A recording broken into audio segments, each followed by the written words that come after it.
ಬೇಸಿಗೆಯಲ್ಲಿ ಸೂರ್ಯನ ಶಾಖಕ್ಕೆ ಬೆಚ್ಚುವ ಸಸ್ಯರಾಶಿ ಮಂಕಾಗಿದ್ದರೆ ಈಕೆ ಮಾತ್ರ ಸೂರ್ಯನಿಗೆ ಸವಾಲೊಡ್ಡಿ ಪ್ರಯಾಣಿಕರಿಗೆ ನಸುನಗುತ್ತಲೇ ಕಚ್ಚಕುಳಿ ಇಡುತ್ತಿದ್ದಾಳೆ. ಪರಿಸರಕ್ಕೆ ಚೈತನ್ಯ ತುಂಬುವ ಕೆಂಬಣ್ಣದಿಂದ ಆಕರ್ಷಿಸುವ ಈಕೆ ಗುಲ್ ಮೊಹರ್ ಅರ್ಥಾತ್ ಮೇ ಫ್ಲವರ್.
ಸೌಂದರ್ಯದಲ್ಲಿ ಮಯೂರಕ್ಕೆ ಮರ್ಮಾಘಾತ ನೀಡಬಲ್ಲ ಈ ಚಂದದ ಹೂ ಮರಗಳು ಕುಶಾಲನಗರ ಸುತ್ತಮುತ್ತ ಹೆದ್ದಾರಿಗಳ ಬದಿಯಲ್ಲಿ ಕಣ್ಕೋರೈಸುತ್ತವೆ.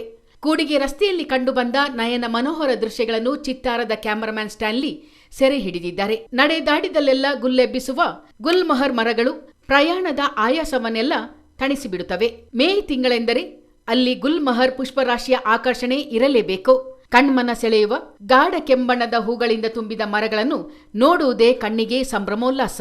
ಗುಲ್ ಎಂದರೆ ಮರ, ಮೊಹರ್ ಎಂದರೆ ನವಿಲು. ಕನ್ನಡದಲ್ಲಿ ಈ ಮರಕ್ಕೆ ಕತ್ತಿಕಾಯಿ ಮರ ಅಥವಾ ದೊಡ್ಡ ರತ್ನ ಗಂಧಿ ಎಂದು ಕರೆಯುತ್ತಾರೆ. ಉಷ್ಣ ವಲಯದಲ್ಲಿ ಬೆಳೆಯುವ ವಿಶ್ವದ ಅತ್ಯಂತ ಸುಂದರ ಮರವಿದು.